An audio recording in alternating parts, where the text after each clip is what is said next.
tarde. Meu nome é Douglas Cavalcante, não sou nem das ciências sociais, nem da filosofia, eu sou do direito, da UFRJ, e eu entrei nesses assuntos porque eu sempre gostei de filosofia e quando eu tomei contato com a filosofia do Spinoza com meus 18 anos, foi, assim, nos termos do próprio filósofo, um encontro que me marcou de forma permanente. E até então eu tive outros bons encontros que acabaram me levando a essa discussão do aceleracionismo, ao Nick Land, ao K-Punk. E eu posso traçar aqui uma professora minha que deu uma matéria eletiva na minha faculdade chamada Direito de Resistência, que ela falava sobre o direito de resistência, a concepção do direito de resistência no tratado político do Spinoza, com as ideias do Negri ali, mais ou menos.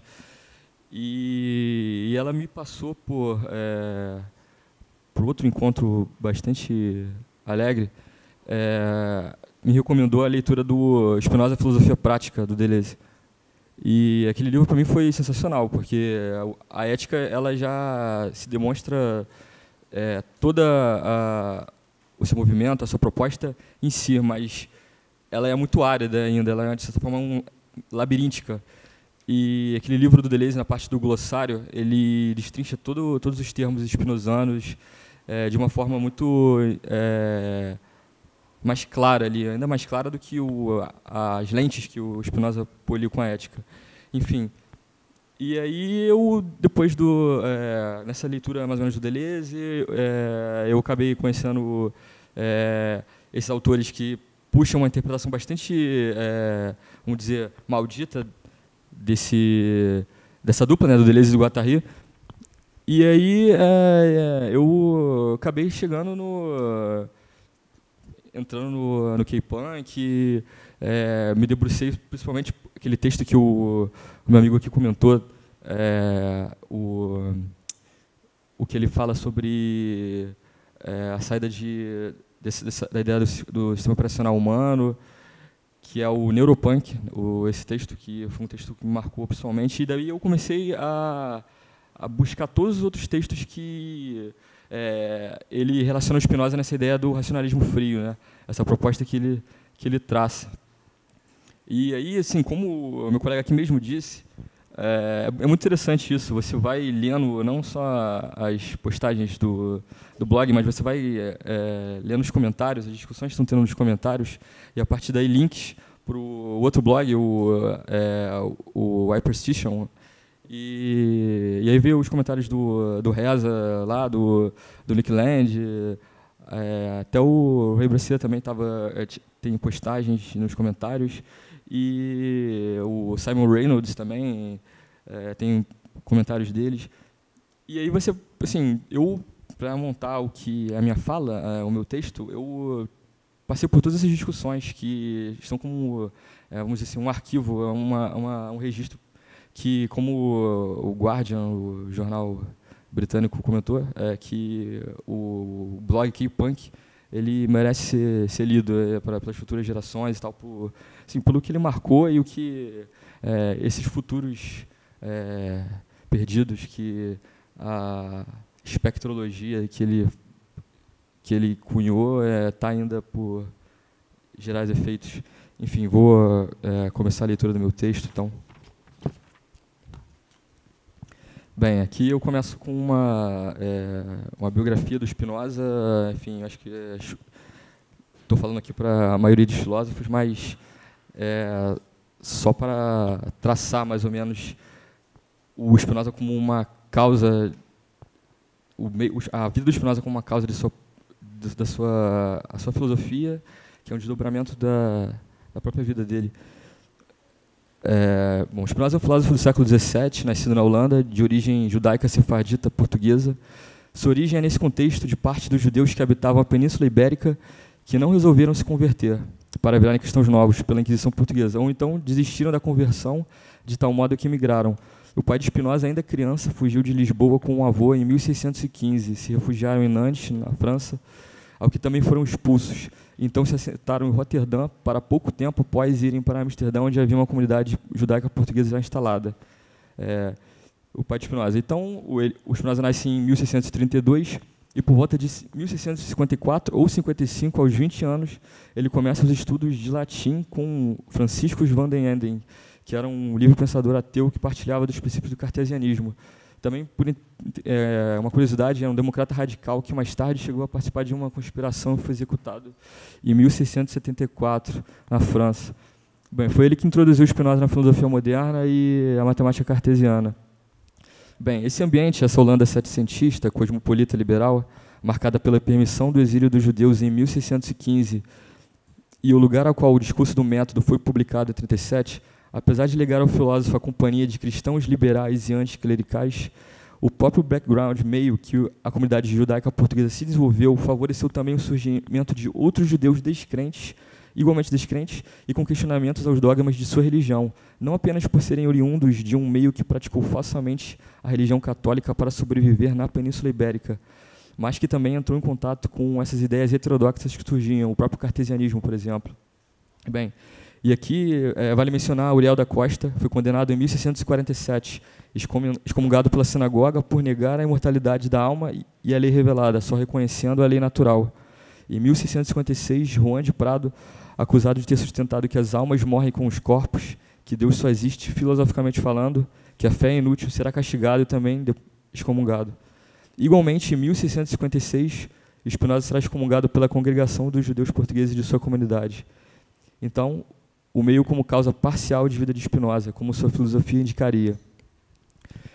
No glossário K-Punk, há uma publicação de autoria de Linda Trent, que o Mark Fisher diz nos comentários em outra postagem que é uma acadêmica fictícia, que ela irá explicar as entidades lemurianas, 5 das quais compõem o ciclo sistêmico de multiníveis, e ao falar da última, Utunu comenta que os estudiosos lemurianos consideram a parte 1 da ética de Spinoza com a mais rigorosa descrição filosófica de Utunu já publicada. Aí, essa Linda Trent. Eu concordaria, mas devo aconselhar que aqueles rumores que sugerem que Spinoza tinha uma cópia do Necronomicon lemuriano e estava meramente interpretando ele são apenas isso, rumores. Minha opinião pessoal é que a afinidade de Spinoza com o lemurianismo pode ser explicada simplesmente em termos da abstração de ambos os sistemas. Tanto a filosofia de Spinoza quanto o hipersistema lemuriano tem tão alto grau de abstração e são maquinicamente consistentes que estavam fadados a convergir. Utunu é a entidade da linha plana Flatline, que conota um contínuo, intensidade zero, vazio, eternidade, como tempo, não como tempo estendido, mas como não tempo. Bem, a ética é uma descrição dos modos de existência imanente, que substituem uma moral, a qual relaciona valores transcendentes. Mas essas descrições não são feitas nominalmente, definição por abstratos, gênero e diferença específica, homem, animal, racional, ou por próprios, Deus, ser infinitamente perfeito, ou pelas propriedades, o círculo, lugar dos pontos equidistantes do mesmo ponto. Descrições essas que ainda são uma explicação através de uma determinação extrínseca à coisa. As definições reais, ao contrário, são genéticas, enunciam a causa da coisa, ou elementos genéticos, como diz o Deleuze, citando o Spinoza na primeira definição dos afetos, na parte 3 da ética, que explica que a definição nominal do desejo, aí aspas do próprio Spinoza, apetite que tem consciência de si mesmo, fecha aspas do Spinoza, torna-se real se a ela juntamos, aí o Spinoza, a causa dessa consciência, isto é, as afecções.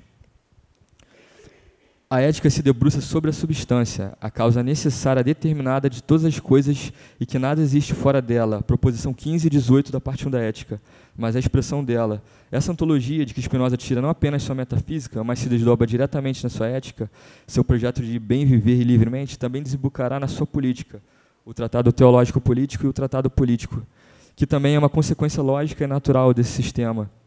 A imanência da substância surge de maneira que os diversos modos existentes, que são as coisas particulares na qual se encontram os indivíduos, entre aspas, indivíduos, se compreendem pela e na substância, definição 4 e 5 da parte 1 da ética, que define atributo e modo, respectivamente, não fora dela. pelas causas, como na citação do Deleuze, é que chega-se aos próprios indivíduos como afecções dos atributos na substância, que eles são modos, causas ou causados, corpos afetantes ou afetados, por outros modos nos atributos da substância, corolário da proposição 25 da parte 1 da ética e demonstração da proposição 30, também da parte 1 da ética. São pelas afecções que definimos algo de maneira imanente. A substância possui dois atributos infinito entre a infinidade de atributos, definições 1 e 3 da parte 2 da ética, como também proposições 1 e 2 da mesma parte. Só conhecemos dois porque só podemos conceber como infinitas as qualidades que envolvemos na nossa essência, extensão e pensamento, os dois atributos. Cada atributo é concebido por si, corpo e mente são uma coisa só, respectivamente modo da extensão e do pensamento, mas um não determina o outro, nem é superior, mas sim que se expressam de uma mesma maneira e de uma só ordem. Demonstração e escolho da proposição 2 da parte 3 da ética. Ação no corpo é ação na alma, paixão no corpo também é paixão na alma, ou seja, não há eminência ou superioridade do corpo em relação à alma, nem o contrário. Escolho da proposição 2 da parte 3 da ética, aí citação do próprio Spinoza, que está nessa parte. A ordem das ações e das paixões do nosso corpo vai, por natureza, de par com a ordem das ações e das paixões do espírito. Fecha aspas. O Deleuze diz, o espírito é, pois, a ideia do corpo correspondente. Não que a ideia se defina pelo seu poder representativo, mas a ideia que nós somos é para o pensamento e para as outras ideias o que o corpo que nós somos é para a extensão e para os outros corpos. Existe um automatismo do pensamento. Fecha aspas. Junto das afecções que nossos corpos, nossas mentes, almas são sujeitos, das ideias que temos do nosso corpo e somos nós, a nossa condição natural nos coloca em uma situação de que somos afetados e marcados, entre aspas, pelos encontros afecções com outros modos, das modulações que somos nós mesmos. O projeto ético e de liberdade do Spinoza vai afirmar, nesse paralelismo, junto com a afecção, dessa variação contínua, a noção de afeto. Não há diferença entre as afecções, imagens e os afetos, sentimentos. Definição da parte 3 da ética. Abre aspas. Por afeto, compreendo as afecções do corpo, pela quais sua potência de agir é aumentada ou diminuída, estimulada ou refreada, e, ao mesmo tempo, as ideias dessas afecções. Fecha aspas. Potência aqui como efetuação, o que pode um corpo modo quando afeta ou é afetado por outros modos, que compõem com ele, são bons para ele, ou decompõem, são maus para ele. Liga-se diretamente à alegria e à tristeza, o escolho da proposição 11 da parte 3 da ética, cujos afetos são respectivamente passagens para graus de perfeição maiores ou menores, constante oscilação a que estamos sujeitos. Seu objetivo era de que, traçando as causas adequadas, definições genéticas das nossas afecções, sairíamos de um estado natural no qual os encontros com outros modos, as afecções propriamente ditas, deixariam de ser meramente passivas, o que pode ser bom ou mal, não dependeria de nós. Poderiam agora ser produtos de uma atividade e que, sabendo o que construiria o que nos afeta, aumenta ou diminuição da nossa potência, produziríamos ou saberíamos nos portar frente aos encontros, às afecções. Aqui estaríamos sujeitos, gerando uma vida potente. Bem, aqui, nessa proposta do espinosismo cyberpunk, eu tenho que começar a falar um pouco sobre cibernética. Em 1948, o matemático Norbert Wiener publicou o Cybernetics, Order Control and the Communication in Animal and the Machine, um livro que apresenta as hipóteses de o corpo fundamental da cibernética, resultado de vários anos de pesquisa e interação com pesquisadores de diversas áreas científicas, incluindo as ciências sociais, representados em especial pelos antropólogos Gregory Bateson e Margaret Mead. A ideia fundamental desenvolvida por Wiener é que com seus principais colaboradores é de que certas funções de controle e de processamento de informações semelhantes em máquinas e seres vivos e também, de alguma forma, na sociedade, são de fato equivalentes e irredutíveis aos mesmos modelos e mesmas leis matemáticas. Ele entendia que a cibernética seria uma teoria das mensagens mais ampla que a mera teoria da transmissão de mensagens da engenharia elétrica. Bem, as contribuições e o modo de pensar em sistemas de circularidade, integração de informação e controle fez importantes incursões nas ciências sociais e na filosofia. Aqui merece uma interessante citação, menção ao Jacob von Uexküll, expoente da biologia teórica, Ele concebia de maneira cibernética um modelo de círculo funcional de seres vivos com percepção, processamento de informação registrada e ação. Citação dele. Todas as células percebem e agem. Por exemplo, o comportamento de um carrapato é representado por 3 ciclos de feedback consecutivos. Percepção de ácido butírico em outros seres e ação de cair. A primeira. A segunda. Percepção do pelo do animal e a ação de se dirigir à temperatura da região com menos pelo. Terceira.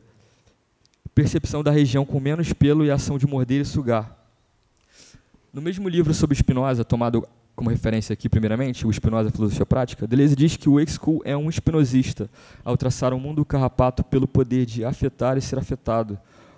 A citação do Deleuze. Um mundo com 3 afetos apenas, em meio a tudo que se passa na floresta imensa. O próprio consciente maquínico de Deleuze e Guattari em Um Anti-Édipo, isso em série de sínteses que carregam dinâmicas de atração e repulsão, produzindo um resíduo que é consumido com uma identidade final no processo, nunca estável, sempre passageira, são para os autores estados intensivos, meta-estáveis de um círculo de eterno retorno de produção de diferença. Também pode ser considerada uma abordagem cibernética. O próprio Mark Fisher, em sua tese de doutorado, Flatline Constructs, Goetic Materialism in Cybernetic Theory Fiction, menciona o Bateson, representante da antropologia presente nas conferências do Wiener, que cunhou o termo da cibernética, e a influência dele sobre Deleuze e Guattari. A citação do Fischer. Em outras palavras, um platô, um conceito que Deleuze e Guattari adaptam da cibernética de Gregor Bateson. Na versão de Bateson, o platô era um tipo de feedback negativo, uma variante do que ele chama de estado estacionário, e opôs-se aos processos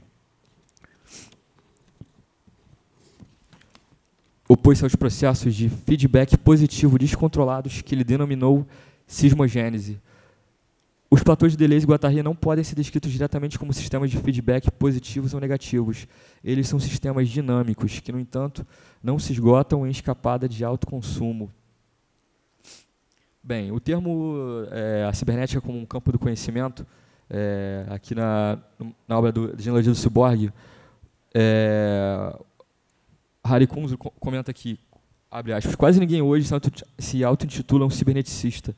Alguns acreditam que o projeto de Wiener tornou-se vítima da moda científica. Outros pensam que a cibernética que estava baseada em uma inspirada generalização tornou-se vítima da incapacidade para lidar com detalhes. Fecha aspas. Bem, o termo cibernética passou a ser utilizado livremente para designar controle de qualquer sistema usando tecnologia, mas também cunhou o que hoje entendemos por cibercultura. O cyberpunk surge aí como um gênero literário, mas logo escapou para outras mídias, criando uma série de obras emblemáticas como Blade Runner, Neuromancer, Akira, Ghost in the Shell, entre outros. E o CCRU surge aí como um meio bebido pela cibercultura. E aqui algumas passagens bem interessantes do interesse do K-Punk, da tese dele, que fazem análises sobre o que ele via de relevante em algumas dessas obras. Mas primeiro, o que ele concebia como o próprio título do blog dele, o K-Punk, e a relação com o cyberpunk. A citação aqui do Mark Fisher. Abre aspas, o termo K-Punk saiu do CCRU.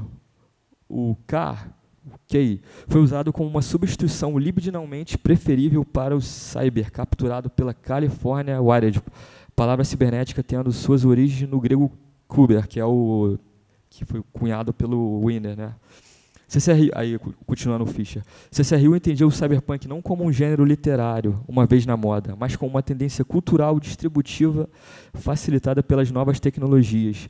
Da mesma forma, punk não designa particularmente um gênero musical, mas uma confluência fora do espaço legitimado. Os fanzines eram mais significativos do que a música na medida em que permitiam e produziam um modo de atividade contagiosa que destruía a necessidade de controle centralizado. Fecha aspas. Bem, ainda nessa tese de doutorado, o K-Punk vai dizer a relação entre o cyberpunk e o neuromancer.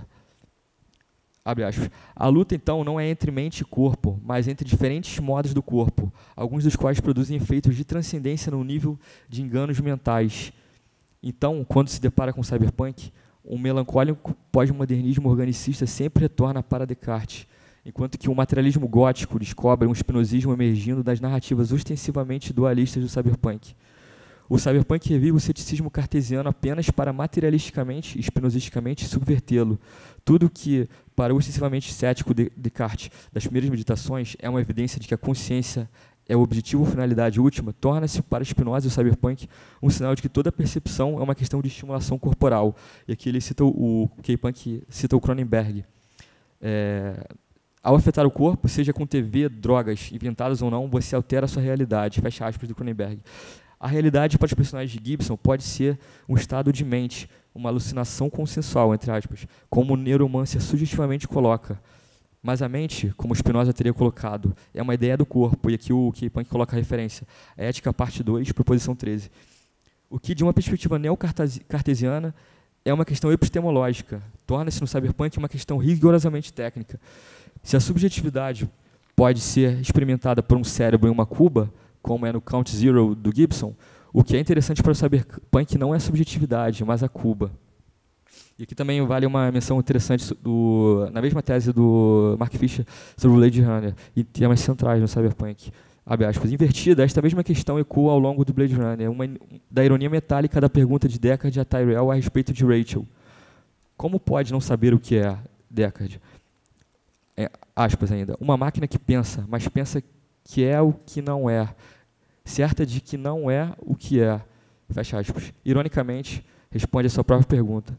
O debate em torno da versão Director's Cut, Deckard é um replicante, perde as implicações materialísticas góticas do filme, em quaisquer de suas versões.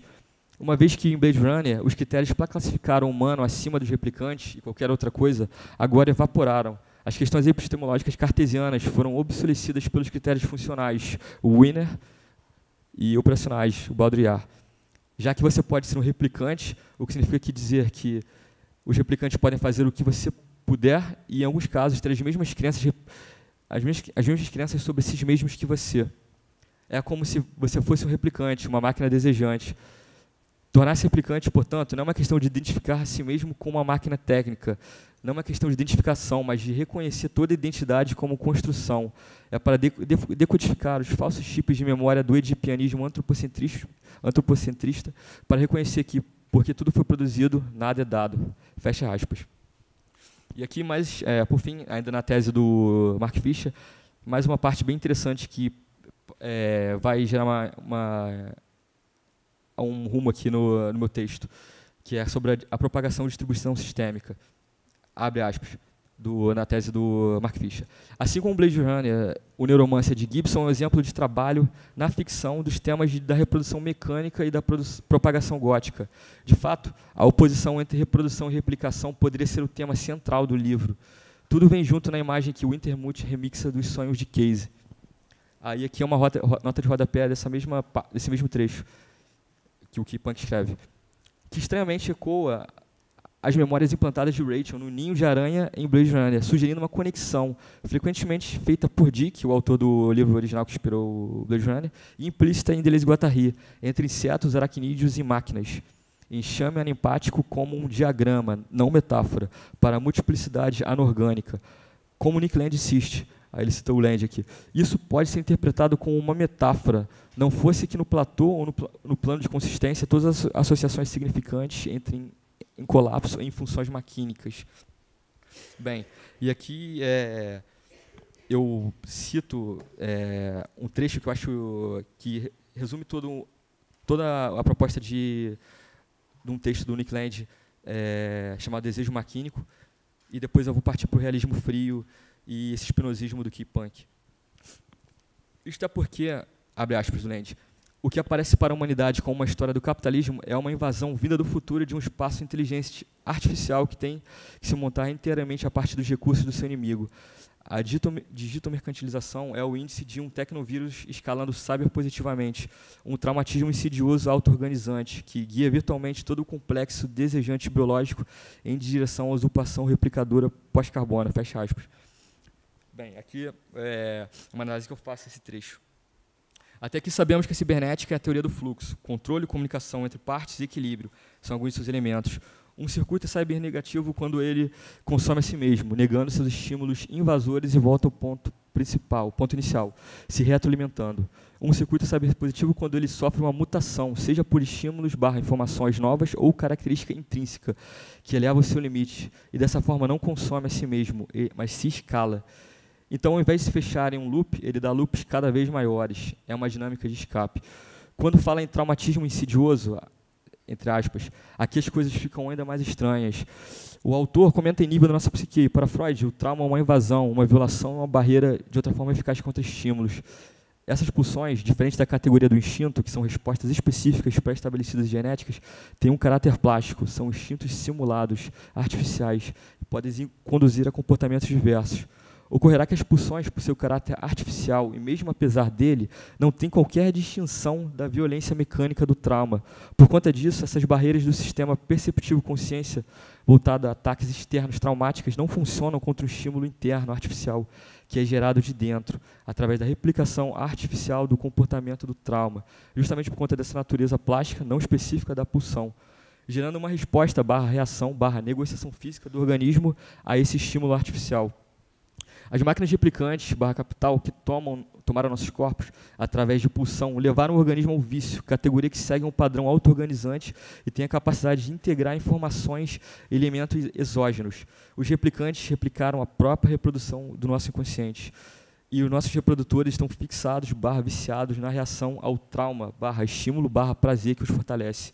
Bem, aqui é a proposta do realismo, do racionalismo frio do K-Punk, que eu acho que, inclusive, tem uma, com minha conclusão do meu texto também, da minha fala, e eu acho que, inclusive, tem uma proposta que dá uma resposta a essa invasão, essa captura da nossa subjetividade pelo capitalismo e que ele nos conduz agindo como um parasita.